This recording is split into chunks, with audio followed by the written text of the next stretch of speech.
Hello বন্ধুরা, আসসালামু আলাইকুম। কেমন আছেন সবাই? আশা করি যে যেখানে আছেন সবাই ভালো আছেন। আমার YouTube blog channel Sumi's blog BD থেকে আমি সুমি হাজির হয়ে গেলাম নতুন আরও একটা মজার ভিডিও নিয়ে। আজকের ভিডিওতে আপনাদের জন্য রয়েছে আমরা কিভাবে এখানে বিদেশে বসে বারবিকিউ পার্টি করি, তো সেটা দেখাবো। আর এই পার্টিটা আসলে আমাদের ঘরোয়াভাবে নিজেরা ফ্যামিলির কজন মিলেই করব। তো এটা হচ্ছে আমার বাসা, তো বলেছি যে 3 তলা বাসা একাদেরই, অর্থাৎ নিচতলায় কিচেন, দোতলায় বেডরুম, তিনতলার ব্যালকনিতে আমরা এটা করতেছি। আজকে হচ্ছে মুরগির পাখনা এবং মুরগির রান ম্যারিনেট করে রেখেছি আর কিছু আলু। তো ফার্স্টেই হচ্ছে মুরগির পাখনাটা ভেজে নিব। তো কয়লাটা জ্বালিয়ে নিয়েছি এবং এখন হচ্ছে ছোট ভাই সবকিছু সাজিয়ে দিচ্ছে উপরে, আর আমার হাজবেন্ড অর্থাৎ আপনাদের ভাইয়া নিচে রুটি এবং পরোটা তৈরি করতেছে। আজকে আমরা বারবিকিউ পার্টিতে রুটি, পরোটা ও হচ্ছে মুরগির পাখনা, মুরগির রান, আলু ভাজা এগুলা দিয়েই করব, আর সালাদ থাকবে। উপরে একটু লেবুর রসটা ছিটিয়ে দিচ্ছে, কারণ আপনার এভাবে যদি লেবুর রসটা ছিটিয়ে দেওয়া হয় এপাশ ওপাশ উল্টানোর পরে, অথবা এখানে কিন্তু আপনারা লেবুর রস থাকলে লেবুর রস দিলেন, আর তা না হলে আপনারা ভিনেগার থাকলে ভিনেগারও দিতে পারেন। তো আমার বাসায় ভিনেগারও আছে, তবে আমার কাছে লেবুর ফ্লেভারটা বেশি ভালো লাগে, আমি লেবুর রসটাই দিয়ে থাকি। আর এজন্য এখন হালকা হালকা উপর থেকে একটু মাঝে মধ্যে আমরা বাতাস দিব, তাহলে দেখা যাবে যে কয়লার আগুনটা পুরো নিভে যাবে না, আবার খুব বেশিও কিন্তু আগুনটাকে জাল মানে বাড়ানো যাবে না, তাহলে পুড়ে যাবে, ভিতর থেকে কাঁচা থেকে যাবে। তাই কালারটাও ঠিক থাকবে, ভিতরেও হয়ে যাবে। তো খুব সাবধানের সাথে যত্ন সহকারে একটু সময় নিয়ে কিন্তু এটা পোড়াতে হবে। তো অনেক দিন থেকে ভাবছিলাম করব তো করা হয়নি, আজকে করলাম। আমরা শীতে আসলেই এরকম আসলে দু একবার করে থাকি, সব বাসা সবারই পছন্দ। আজকে আসলে বাইরের কাউকেই বলতেছি না, কারণ নিজেরাই করতেছি। তো দেখি কেমন হয়।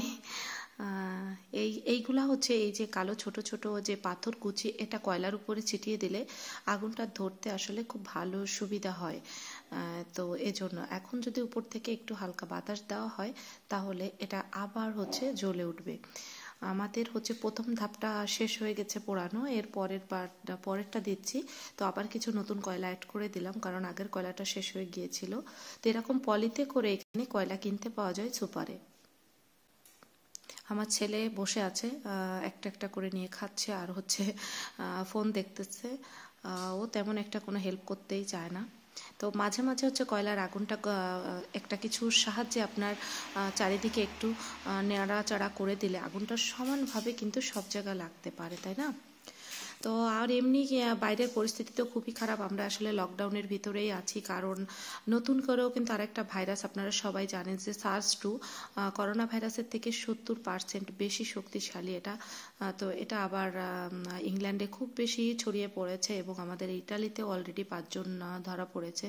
তো যার জন্য এই নাতালের সময়ও আমাদের আক্রান্তের সংখ্যা প্রায় 17-18 হাজারের মতো হচ্ছে, আবার মৃত্যুর সংখ্যাও 500-600 হয়ে যাচ্ছে। তো এই জন্য হচ্ছে বন্ধ। 2 ব্যাচ আমরা পুড়িয়ে নিয়েছি হচ্ছে মুরগির পাখনা, প্রায় ওখানে 2.5 কিলোর মতো ছিল। আর এখন হচ্ছে আলুটা ম্যারিনেট করে রেখেছিলাম, এখন আলুটা ভেজে নেবার পালা। আলুটা কিন্তু অনেক বড় বড় দেখা যাচ্ছে, আমি একটু বড় করেই কেটে নিয়েছি, তবে এটা কাঁটা চামচতে সুন্দর করে আলুটাকে একটু কুচিয়ে নিয়েছি, যাতে আলুর ভিতরটা খুব ভালোভাবে সেদ্ধ হয়ে যায়। আর ম্যারিনেট করে রাখাতে আলুটার টেস্টটাও ভালো আসবে। তো আলুটার উপরে হচ্ছে লেবুটা দিয়ে দিবে, এই জন্য লেবুটা চিপড়ায় নিচ্ছে, লেবুর রসটা এভাবে দিয়ে দিচ্ছে। তো যা বলছিলাম যে আমাদের আসলে 24শে ডিসেম্বর থেকে 6ই জানুয়ারি পর্যন্ত লকডাউন, কাজ বন্ধ। এখন যদি কাজ আসে তো কাজ ডাকবে, এবং কাজ থাকলে বাইরে যাওয়া যাবে, তাছাড়া অনর্থক বাইরে ঘোরাঘুরি করা যাবে না। তো আলুটা এক পাশ হলে আর এক পাশটা উল্টে দিতে হবে এভাবে একটু। আর আমার কয়লার আগুনটা একটু জালটা বেশি আছে, এই জন্য একটু বেশি লাল হয়েছে। এর রান এবার দিয়ে দিলাম, কারণ প্রথমে হচ্ছে পাখনা করে নিয়েছি, পাখনা দেওয়ার পরে হচ্ছে আলু ভেজে নেওয়ার পরে এখন হচ্ছে আমরা মুরগির রানটাকে দিয়ে দিয়েছি। তো মুরগির রানের উপরেও একইভাবে হচ্ছে লেবু রসটা দিয়ে দিচ্ছে, আর একবার দিয়ে অন্য পাশটা উল্টিয়ে দেওয়া হয়েছে। তো এখন লেবুর রস দিচ্ছে, বিধায় একটু ধোয়া দেখা যাচ্ছে, এটা এমনি ধোয়া না। আর হচ্ছে আপনার মুরগির রান হচ্ছে গাটা অনেক ঘন ঘন করে হাড় পর্যন্ত ছুঁয়ে ছুঁয়ে হচ্ছে কেচে দিয়েছি, যার জন্য এটা খুব ভালো করে ফ্রাই হবে। আর আসলে এভাবে কিন্তু কয়লার আগুনে বারবিকিউ পার্টি খুবই মজা লাগে। আর এদিকে অলরেডি খাওয়া শুরু করে দিয়েছে। তো হঠাৎ করে বাসায় একজন গেস্ট আসছে। তো আসলে গেস্ট হচ্ছে লক্ষ্মী, কেউ আসলে তাকে সাথে নিয়ে খাওয়াটা গেস্টকে কখনো হচ্ছে অন্য চোখে দেখা উচিত না, কারণ যদি কেউ বাসায় আসে তো সেভাবে তাকে যত্ন করা উচিত।